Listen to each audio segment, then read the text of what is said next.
Brazil did not lose a football match. Brazil lost a piece of its soul. For decades, when the world heard the name Brazil, it did not think of pressure. It thought of magic. Yellow shirts, dancing feet, impossible goals, Pele, Ronaldo, Ronaldinho, Neymar. Brazil was not supposed to be scared of the World Cups. Other teams were supposed to be scared of Brazil. But one night, against Norway, the giant yellow finally fell. And the man who pushed them down? Erling Haaland.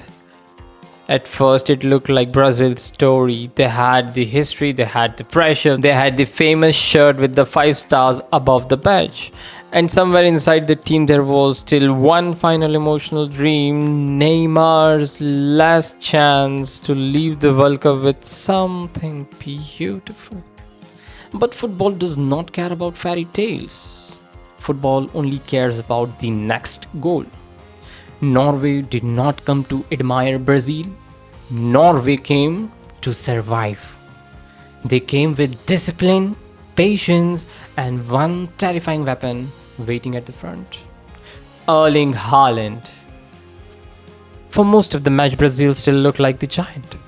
They had the ball, they had reputation, they had the moments where it felt like Norway were only delaying the inevitable. But that is the dangerous thing about Haaland. He does not need the whole match. He only needs one moment. Then suddenly Brazil's control starts to feel nervous. The yellow shirts that once looked powerful begin to look heavy. Every missed chance became louder. Every failed attack made the Brazilian fans more anxious. Every minute that passed away gave Norway more belief.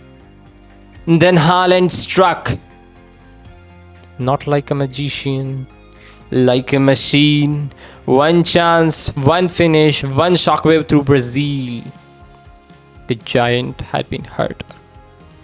And before Brazil could properly understand what was happening, Haaland came again. The second goal did not just change the scoreboard, it changed the meaning of the match. This was no longer Brazil trying to win. This was Brazil trying not to disappear. Imagine the weight of that moment. A country that expects beauty was now begging for survival. A team that once made the world dance was now chasing the shadows. And then came Neymar. For so many fans, Neymar was not just another player, he was the last emotional bridge to Brazil's old magic. The boy who carried the impossible expectations, the artist who was asked to become a king, the player who gave Brazil joy, frustration, drama, brilliance, and heartbreak. And in stoppage time, Neymar scored. For a few seconds, it felt like the story might still give him one last miracle. Brazil had life, Neymar had hope, and the fans had one final reason to believe. But this time, the miracle did not come. The whistle blew. Brazil were out. Norway were through.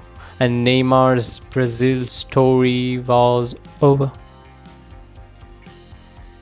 That is why this match felt bigger than a normal knockout game. Because this was not just Norway beating Brazil. This was Haaland announcing the football has entered a new chapter. This was Norway, a country that had never lived this part of World Cup history, stepping into the quarterfinals. And this was Brazil, the country of football dreams, walking away with broken hearts. For Neymar, the sending is cruel. No World Cup trophy, no perfect goodbye, no final dance under the lights. Just one penalty, one painful defeat, and one long walk away from the yellow shirt. But for Haaland, this might be the moment his World Cup legend truly begins. Club football already knew his power. Now the world knows what happens when he gets one chance on the biggest of stage. Brazil came into this tournament chasing a 6-star. Haaland left them chasing answers. What happened to Brazil? The old Brazil. Where is the fear? Where is the magic? Is Brazil still a football empire? Or just a memory wearing a famous shirt? And now the scariest part is this: Norway's story is not finished. Because after destroying Brazil's dream, Haaland now turns towards England. Brazil was the fallen giant, Haaland was the rising hero, Neymar was the heartbreak, and England is the next monster waiting in the dark. So the question is no longer, can Norway shock the world? They already did. They already did. The real question is, can anyone stop Haaland now?